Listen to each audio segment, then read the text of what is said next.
Good morning friends, welcome to Ek Prayas. हमारा और आपका channel through which we will proceed further. ठीक है, आज हम लोग पढ़ेंगे डेफिसिट फाइनेंसिंग। ठीक है, और एफआरबीएम एक्ट।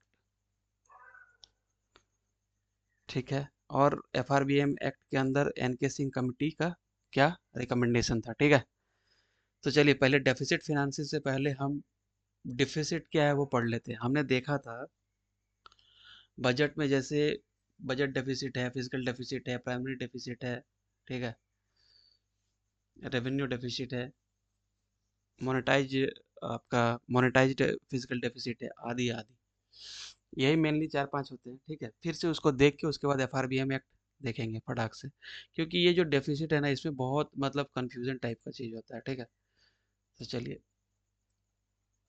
पहला देखिए, जब भी आप मतलब पढ़िए ना, तो ये पिक्चर है ना, दिमाग में छप जाना चाहिए, एकदम छप जाना चाहिए। ठीक है, देखिए सबसे पहले बजट के कंपोनेंट में मतलब आपका दो तरह का चीज है। ठीक है, कि भाई एक तो बजट का जो कंपोनेंट होगा उसमें रिसिप्ट होगा। ठीक है, एक होगा एक्सपेंडिचर साइड। ठीक है, लेफ्ट राइट याद कर लीजिए, लेफ्ट में हम रिसिप्ट को रखे हैं और एक्सपेंडिचर को राइट में। ठीक है, तो ये दोनों है ना, टोटल ये जो बजट है और एक्सपेंडिचर, मतलब टोटल एक्सपेंडिचर और टोटल रिसिप्ट, इसका डिफरेंस, इसका जो डिफरेंस है नेगेटिव, मतलब माइनस, इसको बोलते हैं बजट डेफिसिट। ठीक है, सिंपल सा, जितना दाहिना साइड है और जितना बायां साइड। ठीक है, तो ये मान लीजिए, एक मिनट, फिर से इसको हम लोग थोड़ा सा रिकैप कर लेते हैं कि रेवेन्यू डेफिसिट वगैरह क्या होता है, रेवेन्यू रिसिप्ट वगैरह। देखिए बजट रिसिप्ट हो गया लेफ्ट साइड में, इसमें रेवेन्यू रिसिप्ट आएगा। दो तरह का रिसिप्ट, मतलब राजस्व प्राप्ति, गवर्नमेंट को पैसा कहाँ से आता है, तो इसमें दो तरह का है। एक क्या है भाई, रेवेन्यू रिसिप्ट, मतलब गवर्नमेंट जो टैक्स या मतलब पब्लिक से जो लीगल तौर पे पैसा उसको आता है। लीगल तौर पे मतलब जैसे टैक्स, उसमें इनकम टैक्स एक्ट है, जीएसटी एक्ट है, ठीक है, कस्टम्स ड्यूटी, कस्टम्स एक्ट है 1962। ठीक है, तो कॉरपोरेशन टैक्स है। तो इस ये है ना, ये मैंडेटरी जो लोग हैं वो उनको टैक्स देना ही देना है। ठीक है, इसको बोलते हैं टैक्स रिसिप्ट। ठीक है, जिसमें आपका आपका इनकम टैक्स, कस्टम्स, जीएसटी वगैरह वगैरह आएगा। ठीक है, कॉरपोरेशन टैक्स यही मेन है। इसमें आप देखिए कि कौन सा डायरेक्ट टैक्स है, कौन सा इनडायरेक्ट टैक्स है, ये क्वेश्चन पूछा जाता है। ठीक है, उसके बाद देखिए आपका जो नॉन टैक्स है, इसमें नॉन टैक्स मतलब आप खुद सोचिए, कोई याद करने की जरूरत नहीं है कि भाई टैक्स तो हमने दे दिया, अब ऐसा कौन सा पैसा है जो गवर्नमेंट हमसे लेती है लेकिन उसको हम ना नहीं कर सकते। जैसे मैंडेटरी मुझे देना ही है, जैसे फी हो गई, फी हो गई जब आप मतलब आप मान लीजिए कहीं जैसे पासपोर्ट बनवाना है तो वहाँ पे कुछ फ़ी देते हैं, लाइसेंस बनवाना है ड्राइविंग लाइसेंस, तो वहाँ पे कुछ फ़ी देते हैं, तो फ़ी हो गया। ठीक है, फिर पेनाल्टी, आपने ड्राइविंग लाइसेंस नहीं बनवाया, गाड़ी चला रहे हो तो पेनाल्टी भी लगेगा मोटर व्हीकल एक्ट के अंदर। ठीक है, तो वो पेनाल्टी भी क्या हो गया आपका, एक तरह का नॉन टैक्स रेवेन्यू है गवर्नमेंट का। ठीक है, तो इस ये सब चीज़ें हैं। ठीक है, पेनाल्टी हो गया, फी हो गया, इस चैट्स हो गए। ठीक है, तो ये सब चीज़ एक बार इसको आप ऐसे हम लोग और पढ़ेंगे, जब हम लोग टैक्सेशन पढ़ेंगे तब हम इसको पढ़ लेंगे। ठीक है, तो एक टैक्स रिसिप्ट हो गया, एक नॉन टैक्स रिसिप्ट हो गया, दोनों का टाइप हमने देख लिया क्या क्या होता है। अब आता है कैपिटल रिसिप्ट। ये कैपिटल रिसिप्ट, ये क्या होता है भाई। देखिए कैपिटल रिसिप्ट का डेफिनेशन इमेजिन कर लीजिए कि कैपिटल रिसिप्ट क्या है। वैसा पैसा, रिसिप्ट मतलब पैसा, तो वैसा आय, वैसा इनकम जिससे कि हमारी लायबिलिटी बढ़ती है, हमारी उधारी बढ़ती है।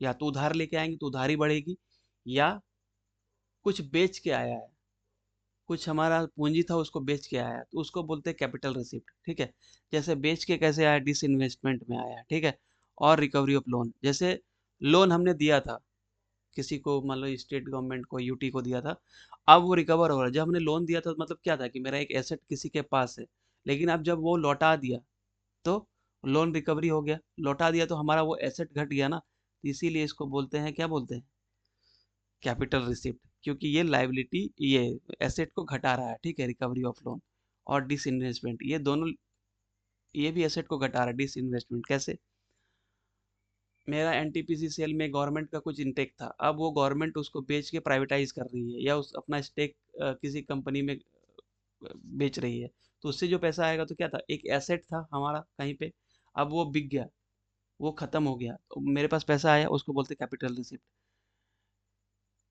एसेट रिड्यूस हुआ, लेकिन लाइबिलिटी कैसे बढ़ेगी भाई, हमने बताया ना, कैपिटल रिसिप्ट मतलब या तो लाइबिलिटी बढ़ेगी, पैसा आएगा तो या तो लाइबिलिटी बढ़ेगी या एसेट घटेगा। तो डिसइन्वेस्टमेंट और रिकवरी ऑफ लोन से एसेट घटा, बोरोइंग एंड लाइबिलिटी से मतलब कहीं से हमने उधार लिया, जैसे आईएमएफ से, वर्ल्ड बैंक से, तो लाइबिलिटी बढ़ गया, ठीक है। उसके बाद देखिए एक्सपेंडिचर पार्ट में देख लीजिए फटाक से, ठीक है। एक्सपेंडिचर पार्ट पे क्या है कि भाई दो तरह का, रेवेन्यू एक्सपेंडिचर है, कैपिटल एक्सपेंडिचर। कुछ भी घबराने की जरूरत नहीं, रेवेन्यू एक्सपेंडिचर मतलब वैसा एक्सपेंडिचर जो हमेशा होता है, बार बार, शॉर्ट टर्म के लिए, जैसे तनख्वाह, salary, pension, subsidies, interest payment, ये हमेशा देना पड़ता है। जो हमने लोन लिया था ना, ये कैपिटल रिसिप्ट में जो हमने लोन लिया था, इसका ब्याज तो देना पड़ेगा ना भाई, ठीक है। तो वो जो मतलब ब्याज हम लोग भरते हैं, उसको बोलते हैं आपका, वो आता है रेवेन्यू एक्सपेंडिचर में, क्योंकि वो बार बार देना पड़ता है, ठीक है। वहीं अगर ये जो लोन हमने लिया था, ये जो लोन हमने लिया था, ठीक है, तो ये जो लोन लिया था, सॉरी, ये जो लोन लिया था हमने, ये लोन जब हम लोग पूरा का पूरा रीपेमेंट कर देंगे, तो ये आ जाएगा आपका कैपिटल एक्सपेंडिचर में, ठीक है। तो एनीवे, रेवेन्यू एक्सपेंडिचर मतलब बार बार करना पड़ता है, salary, pension, subsidy, interest payment, कोई सर्विस पर हमेशा बार बार खर्च करना, जैसे S400 का अ, उसका पार्ट पुर्जा कुछ सर्विस हो रहा है, तो वो चीज़ रेवेन्यू, क्योंकि बार बार करना पड़ता है शॉर्ट टर्म के लिए, ठीक है, शॉर्ट टर्म और बार बार रिकरिंग होता है। कैपिटल एक्सपेंडिचर देख लीजिए, ये होता है लॉन्ग टर्म, ठीक है। जैसे डिफेंस कुछ परचेज किया है, सिक्योरिटी हमारी मजबूत होगी, ठीक है, जिससे हमारा कुछ एसेट बढ़ता है और लाइबिलिटी घटती है, उसको बोलते हैं कैपिटल एक्सपेंडिचर। लाइबिलिटी कैसे घटेगी, हमने लोन रिपेमेंट किया, जो यहाँ कैपिटल रिसिप्ट में लोन लिया था, ठीक है, इसको रिपेमेंट किया, तो हमारी लाइबिलिटी, यहाँ पे लाइबिलिटी आ गई थी जब हमने लिया था कैपिटल रिसिप्ट में। अब यहाँ पे हम दे रहे हैं, मतलब रिपेमेंट कर रहे हैं, तो लोन रिपेमेंट क्या हो गया, कैपिटल एक्सपेंडिचर, क्योंकि हमारी लाइबिलिटी घटी। और एसेट जब कैसे बढ़ता है, जैसे इंफ्रास्ट्रक्चर, इंफ्रास्ट्रक्चर जब हम लोग करते हैं, गवर्नमेंट खर्च करती है इंफ्रास्ट्रक्चर के लिए, उसको बोलते हैं कैपिटल एक्सपेंडिचर, क्योंकि पुल बनना, सड़क बनना, कोई गगनयान मिशन, ये सब हमारा एसेट है, ठीक है। उसके बाद डिफेंस, ठीक है, डिफेंस कुछ विक्रमादित्य या आईएनएस विक्रांत बनाया, तो उससे क्या हुआ, डिफेंस हमारा मजबूत हुआ, ठीक है, डिफेंस, तो वो हमारा एक तरह का एसेट है, ठीक है। तो ये हमारा था एग्जाम्पल, ठीक है, क्योंकि ये क्वेश्चन पूछा जाता है कि भाई आप बताइए इंटरेस्ट पेमेंट क्या है, रेवेन्यू एक्सपेंडिचर है कि कैपिटल एक्सपेंडिचर है, रेवेन्यू एक्सपेंडिचर है। कैपिटल एक्सपेंडिचर का example, which of the following are the capital example of capital expenditure, बता दीजिए, चार ऑप्शन, उसमें से क्या होगा, ठीक है। अच्छा, रेवेन्यू रिसिप्ट में पूछ देगा कि भाई बताइए कस्टम ड्यूटी क्या है, रेवेन्यू रिसिप्ट है कि कैपिटल रिसिप्ट है, बोरोइंग क्या है, तो इस पिक्चर को आपको दिमाग में पूरा का पूरा छप जाना चाहिए, ठीक है। अब देखिए रिसिप्ट क्या बोलते हैं, अगर budget expenditure minus budget receipt कर दिया, जो आएगा उसको बोलते हैं बजट डेफिसिट, ठीक है। देखिए टोटल एक्सपेंडिचर हो गया और टोटल रेवेन्यू, इसका डिफरेंस, मतलब ये इसको, ये पूरा पार्ट, ये पूरा पार्ट इधर और ये पूरा पार्ट इधर, इसको माइनस कर दीजिए, ठीक है, इसको बोलते हैं हम लोग, इसको माइनस कर दीजिए, तो इसको क्या बोलते हैं हम लोग, रेवेन्यू, बजट डेफिसिट, ठीक है। उसके बाद देखिए रेवेन्यू डेफिसिट, रेवेन्यू जैसे नाम ही बोल रहा है, रेवेन्यू में डेफिसिट, मतलब रेवेन्यू एक्सपेंडिचर, इसका इसका ये माइनस ये ये हो गया रेवेन्यू रिसिप्ट और ये रेवेन्यू एक्सपेंडिचर। इसका जो डिफरेंस होगा उसको क्या बोलेंगे भाई? उसको बोलेंगे रेवेन्यू डेफिसिट। देखिए, revenue expenditure minus total revenue receipt. ठीक है, देखिए इसका मतलब क्या है? रेवेन्यू एक्सपेंडिचर क्या बताते हैं कि हर बार खर्च, बार बार खर्च कर रहा, मतलब गवर्नमेंट है ना, salary, pension, subsidies, interest payment पे ज्यादा खर्च कर रही है। इसका मतलब क्या हो रहा है? हम लोग कैपिटल एक्सपेंडिचर में कम खर्च के लिए हमारे पास पैसा बचेगा, क्योंकि रोड पुल नहीं बना पाएंगे। इस पार्ट में ज्यादा खर्च कर देंगे हम लोग, तो इस पार्ट के लिए पैसा कम बचेगा कैपिटल एक्सपेंडिचर के लिए। ठीक है, मतलब हम लोग डे टू डे एक्टिविटी में ज्यादा खर्च कर रहे हैं। ठीक है, ये लिखा हुआ है revenue deficit implies that the government is living beyond the means to conduct day to day operation. मतलब एडमिनिस्ट्रेशन चलाने के लिए या कुछ मैया सम्मान योजना, ये सब चीज के लिए हम लोग ज्यादा खर्च कर रहे हैं बनिस्पत रोड और पुलिया बनाने के लिए, डिफेंस बजट को एक्सपर्ट मजबूत करने के लिए। ठीक है, अब देखिए, एक होता है इफेक्टिव, एक तो रेवेन्यू डेफिसिट देख लिया, एक होता है इफेक्टिव रेवेन्यू डेफिसिट। उसका मतलब बोलता है ठीक है, रेवेन्यू डेफिसिट तो है, revenue expenditure minus revenue receipt, उसमें से हमने कुछ ग्रांट दिया होगा। मतलब ये जो ग्रांट है ना सेंट्रल गवर्नमेंट का स्टेट को, ये जो ग्रांट है सेंट्रल गवर्नमेंट का स्टेट को, ये होता है आपका रेवेन्यू एक्सपेंडिचर। तो ठीक है भाई, रेवेन्यू एक्सपेंडिचर तो रेवेन्यू डेफिसिट तो ठीक है, revenue expenditure minus revenue receipt. ठीक है, इस दोनों का पार्ट, इसका और इसका डिफरेंस, इसका और इसका डिफरेंस रेवेन्यू डेफिसिट। लेकिन उसमें से ना हमने यहाँ गवर्नमेंट ये कह रही कि भाई हमने जो दिया था स्टेट या यूटी को, इस पार्ट का एक कुछ ग्रांट दिया था। ग्रांट भी रेवेन्यू एक्सपेंडिचर का पार्ट है, जैसे इंटरेस्ट पेमेंट वगैरह। तो ये ग्रांट हमने दिया था आपको स्टेट या यूटीज को। ठीक है, उस ग्रांट में से, उस ग्रांट में से स्टेट गवर्नमेंट ने क्या किया? स्टेट गवर्नमेंट ने क्या किया? स्टेट गवर्नमेंट ने कुछ पैसा लगाया अपने यहाँ पुल बनाने के लिए। मैंने नहीं बनाया, सेंट्रल गवर्नमेंट ने पुल बनाया। जैसे प्रधानमंत्री ग्राम सड़क योजना या Jawaharlal Nehru urban renewal mission, ये सब हमने खर्च किया किसके लिए? ग्रांट दिया था। ठीक है, हमने ग्रांट दिया जिसके जिससे हमारा कैपिटल एसेट जनरेट हुआ।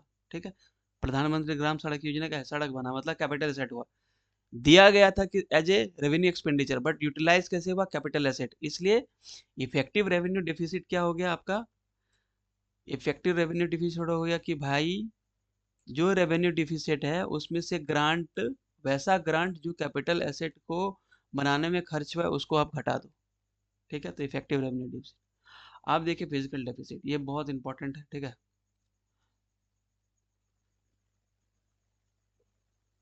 फिजिकल डेफिसिट क्या है? देखिए एग्जांपल से इसको समझ लेंगे, ये बहुत पूछा जाता है। ठीक है, ये ना बोरोइंग को बताता है। ये ना गवर्नमेंट का जो बोरोइंग है, कितना गवर्नमेंट को उधार लेना पड़ेगा उसको बताता है। It indicates the total borrowing of the government planned in the budget. ठीक है, अब देखिए कैसे, ये क्या बोलता है, इसको याद रखिएगा सबसे पहले इस डेफिनेशन को याद, जो नए बच्चे नए लोग हैं। फिजिकल डेफिसिट होता है टोटल एक्सपेंडिचर, जैसे बजट डेफिसिट था ना, उसी तरह से फिजिकल डेफिसिट में टोटल एक्सपेंडिचर। ठीक है भाई, टोटल एक्सपेंडिचर हो गया, मतलब ये वाला पार्ट, ये वाला पार्ट है ना, टोटल एक्सपेंडिचर ये हो गया। ठीक है, तो टोटल एक्सपेंडिचर ये हो गया, उसमें से आप माइनस करो क्या? टोटल रिसिप्ट नहीं, टोटल रिसिप्ट तो करना है, लेकिन उसमें से बस वो चीज छोड़ दो जो लोन और लाइबिलिटी हमने ली थी। ठीक है, ठीक है, मतलब इस पूरे भाग में से, इस पूरे भाग में से आप है ना, इस पूरे को मत घटाओ, इसमें से इस पार्ट को छोड़ दो, बोरोइंग और लाइबिलिटी। मतलब जनता से या हमारे कैपेसिटी से, tax, non tax, recovery of loan या डिसइन्वेस्टमेंट, ये जो नॉन क्रिएटिंग लाइबिलिटीज हैं, पैसा वहां से आया जहां पे मेरी लाइबिलिटी क्रिएट नहीं हुई, मतलब उधारी लेना नहीं पड़ा, उस पैसे को आप एक्सपेंडिचर में से घटा दो। ठीक है, तो वो क्या बचेगा हमारा? Physical deficit. ठीक है,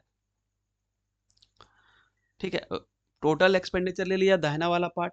ठीक है, दाहिना वाला पार्ट ले लिया, उसमें से वैसा रिसिप्ट जो हम लोन और लायबिलिटी से नहीं लिए हैं, ठीक है, लोन रिकवरी से लिए होंगे, ठीक है, या इन्वेस्टमेंट से लिए होंगे, या टैक्स नॉन टैक्स रेवेन्यू से, ये जो 4 पार्ट है ना, इस पार्ट को आप घटा दो, मतलब ये ये ये ये इसको जोड़ के आप टोटल एक्सपेंडिचर में से घटा दो, तो जो आएगा उसको फिजिकल डेफिसिट बोलते हैं, ठीक है। तो बचा क्या, बोरोइंग और लायबिलिटी, ठीक है। अगर मेरे पास ये 20 रुपया था, मान लीजिए कि ये रेवेन्यू एक्सपेंडिचर 10, अभी देखिए समझ में आ जाएगा, ये भी 10, ठीक है, और ये मान लीजिए 5 रुपया, ये हो गई 5 रुपया, ठीक है। अब इस 5 रुपया में मान लीजिए 2 रुपया था आपका रिकवरी ऑफ लोन, 1 रुपया था आपका बोरोइंग लाइबिलिटीज, और 2 रुपया था डिसइन्वेस्टमेंट का, ठीक है। तो अब देखिए टोटल एक्सपेंडिचर कितना हुआ, 10 प्लस 10 20, यहाँ 20 लिख दो। टोटल रिसिप्ट कितना हुआ, 5 और 5, इसी 5 का ये तोड़ है, 2 प्लस 1, ये हो गया 10, ठीक है। तो बजट डेफिसिट कितना हो जाएगा, 20 माइनस 10, बजट डेफिसिट याद रखिएगा 20 माइनस 10 10 हो गया, ठीक है।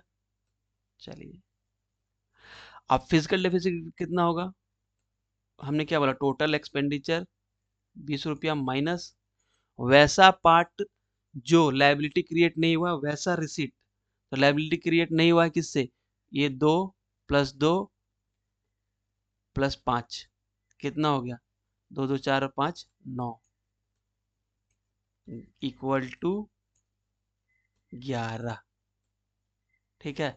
तो देखिए बजट डिफिसिट 20 माइनस 10 10 हुआ, ये 20 माइनस 10 10 हुआ, और आपका फिजिकल डेफिसिट कितना हो गया भाई, ये 20 माइनस 9 इक्वल टू 11 रुपया, ठीक है। इसका मतलब फिजिकल डेफिसिट हमेशा बड़ा रहेगा आपका बजट डेफिसिट से, ठीक है। वही चीज यहाँ लिखा है, देखिए ये 20 था और ये 9, कितना हो गया 11, ठीक है। अभी मान के चलिए ये 11 था, और बजट डेफिसिट कितना था मेरा भाई, total expenditure minus total revenue, ये 20 माइनस 10, ठीक है। उस फिगर को याद कर लीजिए, बराबर 10, इसका मतलब physical deficit is greater than budget deficit, ठीक है। इतना याद हो गया। अब देखिए इसी चीज को यहाँ पे लिखा गया है, टोटल एक्सपेंडिचर यहाँ आ गया minus revenue receipt plus non debt capital receipt, 2 plus 2, non debt capital receipt हो गया, ये 2 प्लस 2, देखिए ये 2 plus 2 non debt capital receipt plus revenue receipt 5 9, देखिए यहाँ पे हुआ ना, ये 5 हो गया और ये 4 हो गया, नॉन डेट क्रिएटिंग हो रहा है, 5 प्लस 4 कितना हो गया 9, और ये कितना था 20, तो 20 में से 9 कितना हो गया, ये 11, ठीक है। अब देखिए इसका ये सब तो डेफिनेशन ठीक है, मिल गया। एक डेफिनेशन तमिलनाडु वाला जो बुक है, तमिलनाडु जो सबसे बेस्ट बुक हमको लगता है पढ़ने के लिए इकोनॉमिक्स इंग्लिश में, तो उसमें क्या है, उसमें क्या बोला है भाई कि budget deficit plus government market borrowing, ठीक है। अभी देखिए ये इंडिकेट क्या कर रहा है, 11 11 क्या इंडिकेट कर रहा है कि मेरा 20 रुपया खर्चा है, और मेरा जो घर का रेवेन्यू है वो 5 प्लस 4 ही है, टैक्स से 5 है, और बेच बाच के 4 रुपया हुआ, 5 प्लस 9 ही है, तो 11 रुपया ना, 11 रुपया हमें उधारी लेना पड़ेगा भाई। 11 रुपया कहाँ से आएगा, कहीं से हमको अरेंज करना पड़ेगा, ठीक है। तो अरेंज करना पड़ेगा, ठीक है। अब देखिए इसी चीज को यहाँ रखिए, बजट डेफिसिट कितना था 10 रुपया, और गवर्नमेंट का मार्केट बोरोइंग कितना हो गया था, यहाँ पे देखिए ये 1 रुपया बच गया था ना, ये वाला, इसको जोड़िए यहाँ पे, एक 10 और एक कितना हो गया 11, मैच किया है इसके साथ, फिजिकल डेफिसिट 11 हो गया, मतलब physical deficit equal to 11 plus आपका गवर्नमेंट मार्केट बोरोइंग, मतलब टोटल बजट जो घाटा है मेरा, बजट घाटा उसमें से आप बोरोइंग को जोड़ दीजिए, ठीक है, मतलब कितना उधारी हमें लेना है, ये डिटरमिन करता है आपका फिजिकल डेफिसिट, ठीक है। तो इस दोनों मतलब जो है ना, ये फिजिकल डेफिसिट, ये डेफिनेशन को याद कर लीजिएगा। सिंपल है, कुछ नहीं, बजट डेफिसिट प्लस बोरोइंग, या फिर total expenditure minus total receipt, लेकिन उसमें से आप लाइबिलिटी को हटा दो, ठीक है। तो ये याद कर लीजिएगा। उसके बाद देख लीजिए मोनेटाइज फिजिकल डेफिसिट। अब हमारे पास जो फिजिकल डेफिसिट है, उसमें से पैसा हमें कहाँ से लेना पड़ेगा, जैसे लोन से, आईएमएफ से, वर्ल्ड बैंक से, ठीक है, आपका इंटरनल बोरोइंग से, जैसे कि किसान विकास पत्र, पोस्ट ऑफिस सेविंग स्कीम, या कुछ गवर्नमेंट निकालती है, कुछ बॉन्ड्स इशू करती है, ट्रेजरी बिल्स इशू करती है, ठीक है, या आरबीआई से ले लेगी भाई, सबसे बेस्ट है, गवर्नमेंट सिक्योरिटीज रखो और आरबीआई ओपन मार्केट ऑपरेशंस के थ्रू। लेकिन यहाँ पे दिक्कत क्या है ना, इसी को बोलते हैं मोनेटाइज फिजिकल डेफिसिट, ठीक है। दिक्कत क्या, वो बाद में देख लेंगे। तो वैसा पार्ट जो गवर्नमेंट फिजिकल डेफिसिट को भरने के लिए, जो हमारा जो ये वित्तीय घाटा है, इसको भरने के लिए कुछ पैसा अलग अलग जगह से लेगी, लेकिन उसमें से वो पैसा जो आरबीआई से लेती है, उसे बोलते हैं मोनेटाइज फिजिकल डेफिसिट, ठीक है। आप देखिए प्राइमरी डेफिसिट, प्राइमरी डेफिसिट कुछ नहीं है, फिजिकल डेफिसिट मतलब वर्तमान का जो घाटा है, राजकोषीय घाटा, उसमें से इंटरेस्ट पेमेंट। देखिए इंटरेस्ट पेमेंट कब होता है, जब हम लोन लिए रहते हैं। आज हम इंटरेस्ट पेमेंट कर रहे हैं, इसका मतलब पहले मैंने लोन लिया, तो गवर्नमेंट क्या बोलती है कि ये फिजिकल जो डेफिसिट है, ये राजकोषीय घाटा जो है हमारा इस साल का है, मान लीजिए 25-26 फाइनेंशियल ईयर है, लेकिन जो इंटरेस्ट पेमेंट हम जब लोन ली, पिछले सरकारों ने या पिछले समय में हमने लोन लिया, तो उसका न कर रहे हैं। तो ये तो अभी का घाटा हुआ नहीं, ये तो पिछले लोन में उसका कुछ ना कुछ काम में लग गया होगा, कुछ एक्सपेंडिचर में खर्च किए होंगे, पुल उल बनाए होंगे, तो एसेट क्रिएट हुआ था, उस पे हम इंटरेस्ट पेमेंट दे रहे हैं। तो अभी वाले में से पिछला इंटरेस्ट पेमेंट को घटा दो, तो ये क्या हो गया, प्राइमरी डिफिसिट, ठीक है। F D minus I P is equal to P D, ठीक है, इस तरह से याद कर लेना है, ठीक है। चलिए अब देखिए इसको इस तरह से एग्जांपल से समझ लीजिए, क्या हुआ, तो 2025-26 का बजट आप उठा के उसको कैलकुलेट कीजिए मैनुअली, उस पिक्चर को याद करके, ऐसे देखिए कैसे याद होगा। Total receipt other than borrowing, total receipt other than borrowing कितना है भाई, 34.96 लाख करोड़, ठीक है। और टोटल एक्सपेंडिचर कितना है एस्टिमेटेड, 50.65 लाख करोड़, ठीक है। ये वाला पार्ट यहाँ फिगर फिगर लाइए, वो कह रहा है कि टोटल रिसिप्ट एक्सेप्ट बोरोइंग, मतलब इस पार्ट को छोड़ के, ई वाला जो पार्ट है ना, इसको मत काउंट करो, बाकी इसको छोड़ के टोटल रिसिप्ट मेरा 34.96 लाख करोड़ रुपया है। और मेरा टोटल एक्सपेंडिचर जो 20 रुपया की जगह है, मतलब वो है लगभग 50.65 लाख करोड़। तो इस दोनों माइनस कीजिए तो 15.69 लाख करोड़, गूगल कर लीजिएगा, यही आंसर होगा, ठीक है। उसके बाद देखिए टैक्स रिसिप्ट, टैक्स रिसिप्ट मतलब कहाँ चला जाएगा, रेवेन्यू रिसिप्ट में से बायां पार्ट टैक्स रिसिप्ट, नॉट वो मतलब income tax, customs duty, GST, वो है 28.37, 28.37 लाख करोड़, ठीक है। इसको फिगर को याद करने का, और उसको इमेजिन कीजिए फिगर को, ठीक है। उसके बाद देखिए the physical deficit estimate to be 4.4% of GDP. देखिए फिजिकल डेफिसिट कितना था, 15.69, और अभी हमारा जो जीडीपी है अराउंड 330 लाख करोड़ है, nominal GDP, real GDP 127 lakh crore है, ठीक है। उसको डिवाइड करके निकालिए तो अराउंड आ जाएगा 4.47, ऐसे ही कुछ परसेंटेज आएगा, ठीक है। अब देखिए कैपिटल एक्सपेंडिचर, मतलब हमने रोड वोड बनाने में क्या खर्च किया था, 11.21, ठीक है। और हम उधारी कितना ले रहे हैं, 14.8 लाख करोड़, ठीक है। हमारा डेफिसिट कितना है, 15.6 पॉइंट 14.80, बाकी गवर्नमेंट इधर उधर से जुगाड़ेगी, ठीक है। चलिए अब हम देखेंगे डेट फिनांसिंग। डेट फिनांसिंग क्या है कि भाई गवर्नमेंट जो गैप है ना, डिफिसिट, उसको भरने के लिए जो काम करती है ना, उसको बोलते हैं debt finance, sorry deficit financing. इस कॉन्सेप्ट को जेएम कीन्स जो ब्रिटिश इकोनॉमिस्ट थे, उन्होंने दिया था कि कैसे एक मरी हुई या मतलब मंद वाली अर्थव्यवस्था को पंप किया जाए। तो पंप करने के लिए हमें पैसा चाहिए, तो उसको बोरो करना पड़ता है, उसको बोलते हैं डेट फिनांसिंग, डेफिसिट फिनांसिंग, ठीक है। जैसे हम लोग एक वेलफेयर इकोनॉमी है, तो हम लोग एक्सपेंडिचर करेंगे ज़्यादा, जितना रेवेन्यू होगा तो डेफिसिट आएगा, तो उसको फंड करने के लिए कहीं से हमको फिनांस करना पड़ेगा वो पैसा, ठीक है। तो दो तरह से हो सकता है, या तो आप बॉन्ड को सेल कीजिए, अपना बॉन्ड निकालिए, जैसे गवर्नमेंट निकालती है ना कुछ बॉन्ड से, सॉवरिन गोल्ड बॉन्ड, जनता से पैसा उधार लेती है कि भाई हम, आप ये बॉन्ड लो, हम 8 साल बाद 2.5% पर एनम के हिसाब से लौटा देंगे, ठीक है। इसीलिए गवर्नमेंट का देखिए अभी इतना ज़्यादा हाइप हुआ कि लगभग 1.5 ट्रिलियन का लोन हो गया गवर्नमेंट को, ठीक है।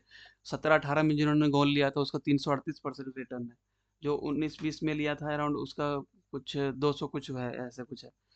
तो या तो आप कहीं से पैसे जुगाड़ो, बॉन्ड, ट्रेजरी बिल्स या लोन लेके, या फिर प्रिंट कर दो मनी, तो पैसा आपके पास आ जाएगा। अगर आप प्रिंट कर देते हैं तो क्या होगा, वही पैसा आपने जो प्रिंट किया कहीं बाहर से तो आया नहीं, प्रिंट कर लिया, और उसी प्रिंट को आप फिर खर्च कर रहे हो, फिर वो जाएगा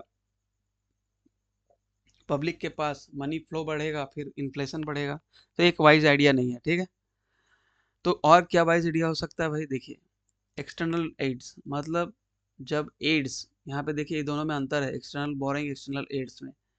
एक्सटर्नल एड मतलब हुआ ना कि कोई जैसे वर्ल्ड बैंक कोई गरीबी हटाओ योजना के लिए कुछ पैसा दे दी, वो बहुत मिनिमल प्राइस पे और लॉन्ग टर्म के लिए, या इंटरेस्ट फ्री लोन, या आईएमएफ या एडीबी ने दिया, ठीक है, कुछ एड दिया डिजास्टर मैनेजमेंट के लिए या किसी चीज के लिए, ठीक है, फ्लड के लिए, उसको बोलते हैं एक एड, एक्सटर्नल एड, क्योंकि हमने बाहर से लिया। एक्सटर्नल बोरोइंग मतलब उसने दिया नहीं, हम जाके लिए, और वो लॉन्ग टर्म के लिए, फॉरेन करेंसी में, इसमें हमको हेवी इंटरेस्ट भी देना पड़ेगा, ठीक है, एक्सटर्नल बोरोइंग, ठीक है, वही इंटरेस्ट फिर रेवेन्यू एक्सपेंडिचर का पार्ट हो जाता है।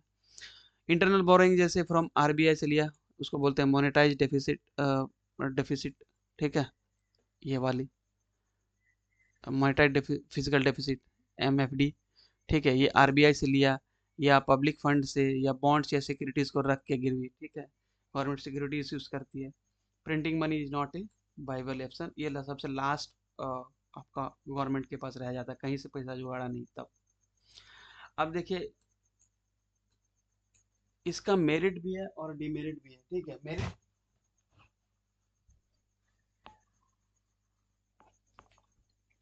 मेरिट क्या है भैया कि गवर्नमेंट इसको डेफिसिट फिनांस करती है, डेफिसिट को फिनांस इसलिए लोन लेती है, बोरोइंग लेती है, क्या कि डेफिसिट फिनांसिंग मतलब कहीं से पैसा अरेंज करना, मेनली बाय लोन, ठीक है, या तो इंटरनली लो, जनता से लो, या बाहर से लो, ठीक है। तो उसका पैसा गवर्नमेंट लगाएगी कहाँ पे, इकोनॉमिक एक्टिविटी के लिए, इन्वेस्टमेंट बढ़ेगा, ठीक है, सोशल वेलफेयर प्रोग्राम भी बढ़ेगा, और लॉन्ग टर्म इन्वेस्टमेंट को सपोर्ट होगा, तो गवर्नमेंट स्टेबिलिटी के लिए लाती है। ये सब इसका मेरिट है। डिमेरिट क्या है, इन्फ्लेशन बढ़ेगा, अल्टीमेटली वो पैसा फिर मार्केट में जाएगा, ठीक है, फिर मनी सप्लाई बढ़ेगा, इन्फ्लेशन बढ़ेगा, डिमांड बढ़ेगा, लोगों के पास पैसा आएगा, डिमांड बढ़ेगा, इन्फ्लेशन बढ़ेगा। इंटरेस्ट रेट, जैसे आपने पैसा लिया तो ऐसा तो नहीं कि इंटरेस्ट रेट नहीं देना पड़ेगा, अगर एड नहीं है तो, अगर ये एड नहीं है तो, है ना, ये एक्सटर्नल बोरिंग है मान लीजिए, या आप जनता से भी पैसा लिया, तो आप तो मान लीजिए गोल्ड बॉन्ड है, या मसाला बॉन्ड है, या कुछ तरह का भी बॉन्ड है। मसाला बॉन्ड हालांकि बाहर से पैसा लेने के लिए होता है, अब ब्लू बॉन्ड है या रेड बॉन्ड है, जो भी हो, तो उसमें आपको इंटरेस्ट देना पड़ता है, कम दो या बेसी दो, ठीक हो। उसके बाद देखिए, जब आपके पास पैसा नहीं है ना, तो गवर्नमेंट खर्च नहीं कर पाती है, तो इकोनॉमिक एक्टिविटी, इंफ्रास्ट्रक्चर वगैरह मतलब होता नहीं है। लेकिन अगर पैसा गवर्नमेंट ने बहुत ज़्यादा ले लिया कर्ज, ठीक है, तो एक तरह का इन्वेस्टर है ना, उस पर एक अंडर कॉन्फिडेंस का भाव आता है कि भाई क्या पता गवर्नमेंट रह पाए या नहीं रह पाए, ठीक है। उसके बाद क्राउड आउट प्राइवेट इन्वेस्टमेंट, अगर ज़्यादा ले लेगी गवर्नमेंट लोन तो वो ज़्यादा खर्च करेगी, तो है ना, प्राइवेट इन्वेस्टर के लिए कोई जगह नहीं बचेगा, ठीक है। जैसे गवर्नमेंट क्या करेगी, बहुत सारा सॉवरेन गोल्ड बॉन्ड बहुत सारे लोगों ने ले लिया, ठीक है, या बहुत सारा बॉन्ड खरीद लिया, तो सारा पैसा पब्लिक का कहाँ चला गया, गवर्नमेंट के पास। तो प्राइवेट पैसा कहाँ से लाएगी, पब्लिक का पैसा ही बैंक में जाता है। अब पब्लिक का पैसा गवर्नमेंट के पास आ गया, बैंक में गया नहीं, तो बैंक में जब गया ही नहीं, तो ये लोन वगैरह कहाँ से मिलेगा, प्राइवेट इंटिटी को लोन नहीं मिलेगा, तो इन्वेस्टमेंट नहीं होगा, इसको बोलते हैं क्राउडिंग आउट इफेक्ट, ठीक है। और ये अनसस्टेनेबल डेट, मतलब आने वाला समय के लिए एक बहुत ज़्यादा कर्जा का रूप हो जाता है डेट। तो ये सब इसका डीमेरिट है, ठीक है। उसके बाद देखिए, लेकिन गवर्नमेंट क्या स्टेप ले सकती है या लेती है, ठीक है, जनरली या ली है फिजिकल कंसोलिडेशन के लिए, मतलब उस डेट को कवर करने के लिए। देखिए क्या क्या ले सकती है। डेट लेना एक ठीक है, लेकिन बाकी क्या आइडिया हो सकता है? आप खर्चे कर दो, कब कर दो भाई, ठीक है। सब्सिडीज, ट्रांसफर, मैया सम्मान योजना, लाडली लक्ष्मी योजना, ये सब बंद कर दो, ठीक है। उसके बाद आप मान लीजिए कि गवर्नमेंट रेवेन्यू बढ़ाओ, मतलब कस्टम ड्यूटी, जीएसटी, है ना, टैक्स बढ़ाओ, ठीक है। या टैक्स बेस को बढ़ाओ, जैसे जीएसटी लाया तो पहले क्या होता था, एक्साइज में बड़े बड़े फर्म, इंडस्ट्री एक्साइज ड्यूटी के अंदर आते थे। लेकिन अब क्या हो गया, छोटा दुकानदार भी, पान दुकान वाला को भी लेना पड़ जाता है जीएसटी, क्योंकि उसको इनपुट टैक्स क्रेडिट लेना है। तो इस तरह से टैक्स बेस बढ़ा है, ठीक है। उसके बाद कैपिटल एक्सपेंडिचर को आप बढ़ाइए, ठीक है। आप जो खर्च कर रहे हो ये फ्रीवीज में, मतलब आप पैसा बांटने में, उसको आप रोड बनाने में, पुलिया बनाने में, साइंटिफिक एक्सपेरिमेंट में करो, ठीक है। ये एसेट ग्रोथ होगा, ठीक है। वो आपको जाके कल आपको रिटर्न देगा। जैसे फॉर एग्जांपल इसरो में खर्च किया, इसरो ने खर्च किया, तो इसरो का एक विंग है अंतरिक्ष, या एनआई, आपका, हाँ, अंतरिक्ष। अंतरिक्ष इसरो का कमर्शियल विंग है। वो क्या करता है ना, प्रोडक्ट को बेचता है, ठीक है, इंटरनेशनल मार्केट में, ठीक है। या इसरो पे आप खर्च करेंगे तो बाहर देश के जो लोग हैं, बाहर देश, जो फॉरेन कंट्रीज है, वो आपको सैटेलाइट देगी लॉन्च करने को, तो उसके लिए पैसा देगी, ठीक है। तो आप अभी कैपिटल एक्सपेंडिचर करेंगे, ज़्यादा अच्छा रोड बनाएंगे, तो फॉरेक एफडीआई बढ़ेगा कि भाई इंडिया में इन्वेस्ट करो, ठीक है। तो आज आप कैपिटल एक्सपेंडिचर बढ़ाएंगे बनिस्पत रेवेन्यू एक्सपेंडिचर के, तो आपको कल फायदा देगा, ठीक है। या फिर एसेट कर दो, जैसे कि एयर इंडिया को बेचा गया, ठीक है। या कोई इस तरह का घाटा जो वाला स्टेक या कंपनी है, उसको आप बेच दो, ठीक है। तो ये सब एक वाइज डिसीजन हो सकता है। चलिए, ये हो गया था फिजिकल आपका